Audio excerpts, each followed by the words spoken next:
The president has a duty under Article 2 of the Constitution to appoint a new justice to the Supreme Court. But we respect the role of the Senate to advise and consent. But President Trump truly believes that the Senate should move thoroughly, thoughtfully, and quickly and move to consideration, a hearing if needs be, and ultimately to a floor vote. Because we have major issues in the country today. And, Lou, with all of the talk about universal unsolicited mail-in balloting, where we see states around the country that are now extending the deadline, there is a possibility that election issues may come before the Supreme Court in the days following the election. And all the more reason why we should have 9 justices on the Supreme Court to be able to resolve any issues that may arise then or on any other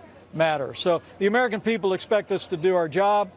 President Trump, I know, is going through a process of evaluating potential nominees as we speak. So that's Vice President Mike Pence openly saying that they need to fill a Supreme Court seat, violating Republicans' own purported fake standards for not appointing a Supreme Court justice in the final year of a president's term, which is ridiculous because they'll need conservative judges in a contested election in case there's a legal battle about who won the presidential election in the fall. They've been laying the groundwork for this strategy for months at this point. Voter fraud, mail-in ballot fraud, millions of fake ballots, Trump is claiming, are going to be mailed in and that the Democrats are printing them. They've been planting this seed in the American public's mind for a long time. And now that Ruth Bader Ginsburg has passed away, they have the perfect opportunity to capitalize on all of the seeds that they have planted.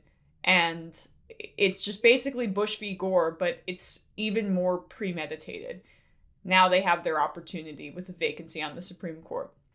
This is their way of beginning to discount mail-in ballots and saying that they were fraudulent, not filled out correctly. They're going to go ballot by ballot, I swear.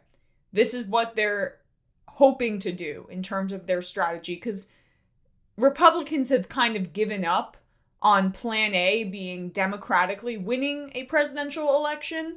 In the past 20 years, the Republican candidate has only won the popular vote one time, and that was in the middle of a war in 2004. And in the middle of this pandemic, estimates are showing that mail-in ballots are going to increase something like tenfold. And over 80% of voters are going to have access to mail-in voting. So that presents a massive opportunity for cheating Republicans to discount the legitimacy of the election and potentially take it to the Supreme Court. There also has been an expiration of a 40-year consent decree that basically stopped Republicans from using voter intimidation tactics at the polls. A federal judge, stacked by the Republicans on the low, didn't renew that consent decree. And so now, in Republican-controlled states, there are going to be specific conservative people at the polls monitoring this fake notion of mass voter fraud. It's a terrifying prospect. So they're going to try to will voter fraud to be true.